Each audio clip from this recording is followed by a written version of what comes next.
सुनो और क्या है, बहुत दिन हो गए। केजीएफ की स्टोरी जो है आप सब लोग अपना अपना हिसाब से देख लीजिएगा भैया, क्योंकि मैं जब केजीएफ देखने गया तो मुझे सबसे पहली चीज़ पता है क्या महसूस हुई कि नोट्स रिवाइज करके आने चाहिए। पिछली क्लास में क्या हुआ था वो आपको पता होना चाहिए। अब मैं वहाँ जाके बैठ गया और वो जो केजीएफ चैप्टर 1 थी वो बहुत पहले देखी थी। गरुड़ा, फिर मगधीरा, फिर अधीरा, पता नहीं कौन कौन आए जा रहे। आधे इंटरवल के बाद तक तो मुझे यही लगता रहा मैं अभी फिल्म शायद प्लॉट तैयार हो रहा है कि ये भी आ रहा है, वो भी आ रहा है, ये भी आ रहा है, वो भी आ रहा है।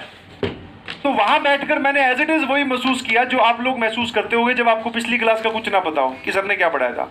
कौन वन वन, कौन मैनी वन, सर कोई नहीं पता। कौन गरुड़ा, कौन मगधीरा, कौन अधीरा। मगधीरा तो कोई था भी नहीं, उसमें आए जा रहे थे। मैं कहा भैया बहुत सही, चलने दो। हाँ, साथ में भाई भी गया था, उससे पूछ रहा मैं यार तेरे को कुछ याद आ रहा है क्या? वो बोला मुझे तो याद है। अब सबकी अलग अलग कैपेसिटी है, हो सकता है आप सबको भी याद रहे, मुझे तो कुछ नहीं याद था। मुझे तो बस वो याद था कि रॉकी भाई आएंगे इसमें, और बढ़िया तरीके से आए। वो सीटी वीटी भी बजा दी हमने।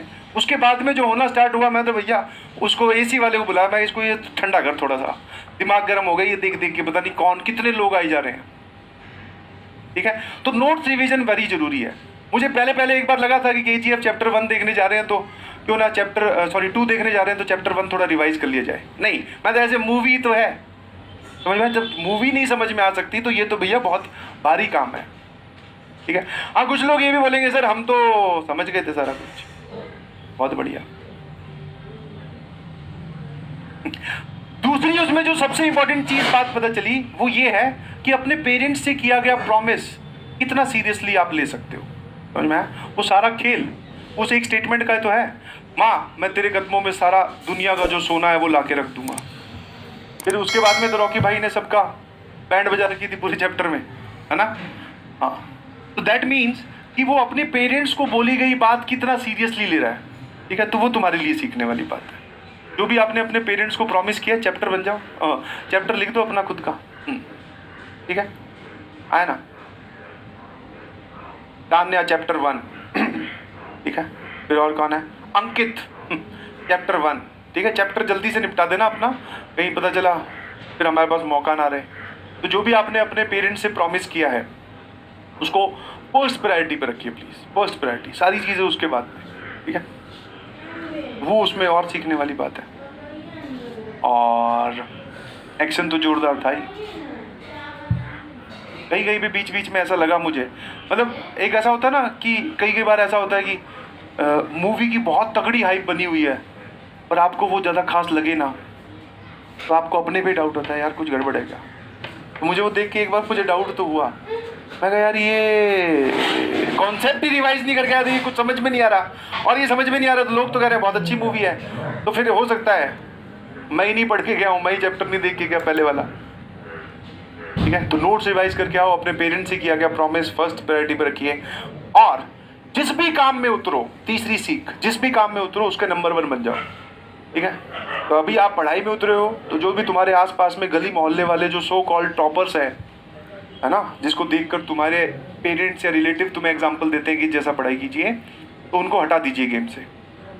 जिस भी गेम में उतरे हो, या तो देखो किसी काम को हाथ में लो मत। अब अगर तुमने पढ़ाई वाला काम अपने हाथ में ले लिया कि हाँ भाई मैं पढ़ने वाला हूँ, तो फिर ऐसे ही करो ना यार कि बाकी लोग तुम्हें आके पूछे कि भैया कैसे पढ़ते हो, कैसे नोट्स बनाते हो, कब सोते हो, कब उठते हो, आपके नोट्स हमें दे देना, हमारे बच्चे को दे देना। मतलब तुम्हारी तैयारी खत्म होने के बाद में तुम्हारे नोट्स की वैल्यू चलती रहे। ऐसे करो ना पढ़ाई, समझे कि नहीं समझे। तो जिस काम में उतरो उसमें पूरी अपनी, बोलते ना, अपने आप को ही झोंक दो। ठीक है, हाँ वायलेंस वायलेंस वायलेंस हाँ, वायलेंस वगैरह कुछ नहीं है बेटा, अभी तो आपको सिर्फ पढ़ाई करनी है। हाँ, और जब आप अपने आप को जब इन सब रियलिस्टिक चीज़ों में अपने आप को इंडल्ज करते हो और आपको जरा सा भी कहीं पर अपने आप में पॉजिटिव चीज़ दिखाई दिया ना, मैं इस बात की गारंटी दिलवा सकता हूँ कि उस टेबल से तुझे उठाने पर भी तू नहीं उठेगा। समझ में? अभी तो आपका उस टेबल पे बैठने का मन नहीं होता ना, समझ में? हाँ सर कौन पढ़ाई करे, इतनी देर कौन पढ़ेगा। बट अगर जरा सा भी तुझे चेंज दिखाई दे गया, एक दिन तूने वो सवाल सॉल्व करने बैठा और वो सॉल्व हो गया जिसके लिए बाकी दुनिया में हाहाकार मची हुई है, बस उस दिन के बाद में तू फिर खुद बोलेगा कि हाँ सर पढ़ने में मजा आता है, खुद बोलेगा कि हाँ सर आता है पढ़ने में मजा। सही बोल रहे हो आप। अब वो दिन कब आएगा, ठीक है, ऐसी कोई थिक लाइन या थिन लाइन मैं नहीं ड्रॉ कर सकता। उसके लिए एक ही सबसे इंपॉर्टेंट चीज है कि आप कंटिन्यूअसली एफर्ट डालते रहिए, लगे रहो लगे रहो। आज नहीं सॉल्व हो रहा, कल हो जाएगा, कल नहीं होगा परसों हो जाएगा, maybe not today, maybe not tomorrow, maybe not next week, not next month, उसके अगले मंथ बात करेंगे, होगा। कहाँ, कब तक नहीं होगा सॉल्व भाई, कब तक नहीं सॉल्व होगा, समझ पा रहे हो।